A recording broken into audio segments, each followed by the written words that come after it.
This is One-on-One.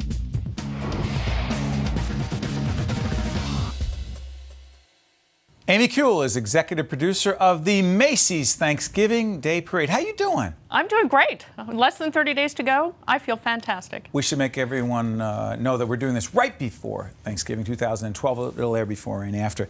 Hey, listen, this has been going on for a lot of years. How many years? This will be our 86th Macy's Thanksgiving Day Parade. 1924. NBC has been broadcasting it since 1948. Yes, they have. And you've been there for just the last few years, no? I've been executive producer for the past 3, but this will actually be my 17th parade. How did you get involved in this whole thing? And then I'll ask you how huge the job is. Well, if you work for Macy's, you know two things. You know retail and you know the parade. And any employee that we have at Macy's, usually the first question is, how do I get involved? I started out in the event world at Macy's, never even thinking that the parade would be part of my future. But with over 800 stores across the country, we do tons of events every year, over 5,000. But the single biggest one that everybody knows about, of course, is the parade. And I'm deeply honored to be the executive producer. Okay, so let's do some numbers as we get ready to show some pictures. How many people come to the parade? I know, because I went there one year with our kids when they were really small. The weather was horrific. Yes. Okay, and say the weather's decent. What's the crowd like? In New York, lining the parade route, we have about 3 million people that line up. The night before, when we inflate our balloons, from noon until 10 p.m., we get about 1 million people up there. And television audience hits about 50 million people.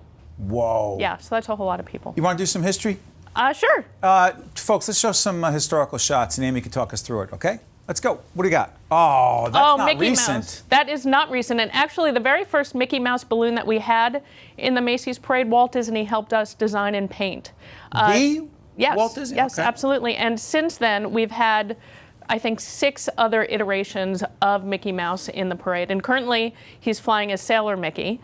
But he's had very many poses in different outfits. Show us more. What do you got? Oh, that's Santa's first float way back when. We debuted a new Santa float 2 or 3 years ago. And the float that Santa rides, of course, everybody waits for Santa to come through at noon on television, kicking off the holiday season. At the end. The float is the single biggest float in the parade. And by the way, you do not mess with, I mean, you always change things up. Yeah. You always try to keep it fresh with tradition as well. Keeping the tradition here, but you never mess. Do not mess with Santa. The Holy Grail. Do not mess with Santa. He Because? will call. He will call. And he'll put you on his naughty list, and you don't want that. You're afraid. I am deeply afraid. More pictures? Let's go. Yeah, let's What go. do we got? What do we got? This was from one of the first Macy's parades where we used live animals. And the parade was called at the beginning the Macy's Christmas Parade, even though it took place on Thanksgiving. Currently, year to year, we look at the beginning of the parade, and we have had, we no longer use live animals, but we have had inflatable elephants, mimicking those with the blankets that cover them that says Macy's Christmas Parade, harkening back to our roots. By the way, as we keep showing pictures, Felix the cat. When I see all the ropes and everything, it makes me think of real windy days. There's obviously been some problems over the years. Yeah. How the heck? The year you came. I hope you haven't come back and brought bad weather. You just said that when you were there it was bad weather. No, I'm sorry. I don't even want to even think that. But how tough is it to manage the windy conditions? Well, the parade itself is built for speed. It goes on rain or shine. We have a series of balloons. Nothing stops it. We have a series of well-trained balloon handlers, sometimes up to 100 people under each balloon. There's a 12-member flight management team that are trained year to year to manage those balloons, and we work with the City of New York to make sure that they're flying at the appropriate speed and height. So if it's a windy day, they'll be a little lower, and if it's a spectacularly sunny day without any wind, they'll be 40 feet up in the air. Amy, describe your day on Thanksgiving Day. Now, you also kick off the parade as the Grand Marshal. I do kick off the parade. I have the great luxury of cutting the ribbon and starting the parade and leading it down the 2.5-mile route with 10,000 people behind me.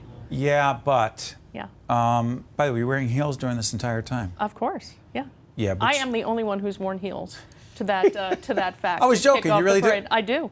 I'm not even joking. You're serious? I do. 2.5 miles in heels. Why? Because it looks better and feels better. I can't. I do. I wear boots every year with a nice heel. Do you want me to bring them in next time? You'll take a look. But, not a dangerous one though. They're a nice heel. But wait a minute. I also know that you're pretty hands-on in your management style. So what about? So you're not running around doing stuff on the day? Well, you know, the day is actually 4 days long, and everybody who's working the parade is working nonstop. Parade day, I've got the easiest job, quite frankly. Everybody, every partner that I have that brings this to life is working 100%. I have the great luxury of putting on a nice outfit, nice heels, standing with Al Roker and whoever are my guests in any particular year, cutting the ribbon. NBC. Yes, absolutely. And this year I'm cutting the ribbon with the Girl Scouts. There's 25 of them from across New York and representing the 100th anniversary of the Girl Scouts. And my luxury is putting on a really beautiful outfit made for me, cutting the ribbon and walking. But after I get down to Herald Square, I do start working again. I get back on a golf cart and head back up and make sure everything's going okay. Talk about the number of people involved. Is it 800-ish? There's more than that. We've got 10,000 No. people on the street. We've got a small, we've got a small core group in New York. Probably about 20 people in New York. We've got a parade studio in New Jersey that ramps up to about 30 people that build and design everything that you see on the parade route. And then everything after that is purely volunteers, which is the best part of the parade. Sorry for interrupting. I heard, Amy, that there's some sort of clown contract, that the clowns have to sign some sort of... They have to be silly. They have to be silly, but and also I know the clowns can't smoke in public. Right. The clowns have to go to the bathroom before they get out on the route because you don't want them running off, whatever. The clowns have to conduct themselves. I'm being dead serious about something funny, but it's right? Yeah, well, you know, they're entertaining the kids up and down the parade route, and there's a chance that they're going to be on television, and everybody's got a responsibility to be entertaining and fun in the parade, and the last thing we would ever want to do is to alienate anybody in the audience. And because the Macy's brand is very important to this. Well, more than that, it's a family tradition. It's been around for 86 years, and we have a deep responsibility to pass it to the next generation, and we would never want to do anything to harm that. So we have fun. The kids that come from all across the country and the marching bands have a great time. We've got 1,600 cheerleaders that come from all over the country, cheerleaders and dancers, and when they show up in New York, you know that the Macy's Thanksgiving Day Parade is about to take place. You see them everywhere. You know, I ask people this a lot, but because I'm curious about how people feel about their work. But I actually interviewed you on the radio. The fact that you don't remember it makes me feel really terrible. I remember it. No, you don't. I'm bashful. I didn't want you to know that that's what I think about a lot. I was subbing for John Gambling over at WOR, and I interviewed you, and you're like, yeah, right, but I could tell you remember. I could tell then that you love your work. I do. And seeing you now makes it more clear. How much, 1 to 10, you love being the boss at the Macy's Thanksgiving Day Parade? 1 to 10. 11.5. Because? Because every day it's different. And there's this magnificent passion that is shared by everyone who touches this parade.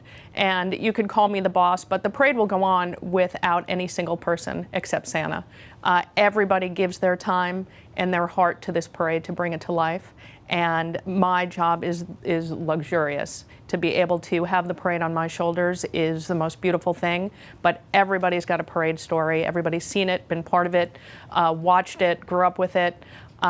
It's something that we wholeheartedly believe in and will, like I said, be passed to the next generation. All right, before I let you out of here, how many balloons?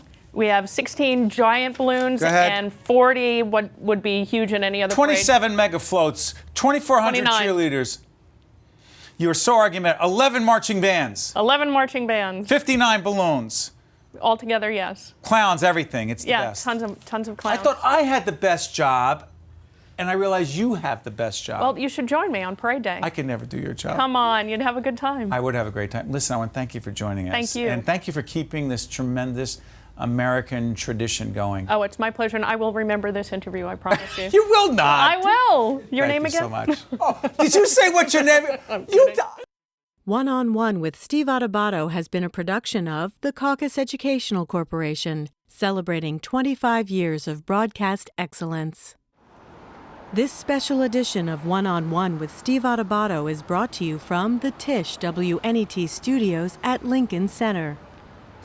Funding has been provided by Hackensack University Medical Center, Berkeley College, TD Bank, Qualcare Inc., a local managed care company covering 750,000 New Jersey residents, the law firm of Gibbons PC, and by Verizon Communications.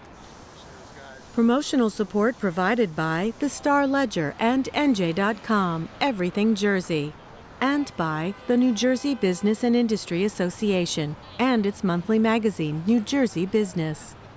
Transportation provided by Airbrook Limousine, serving the metropolitan New York, New Jersey area. One-on-One with Steve Adubato has been produced in partnership with St. Joseph's Healthcare System.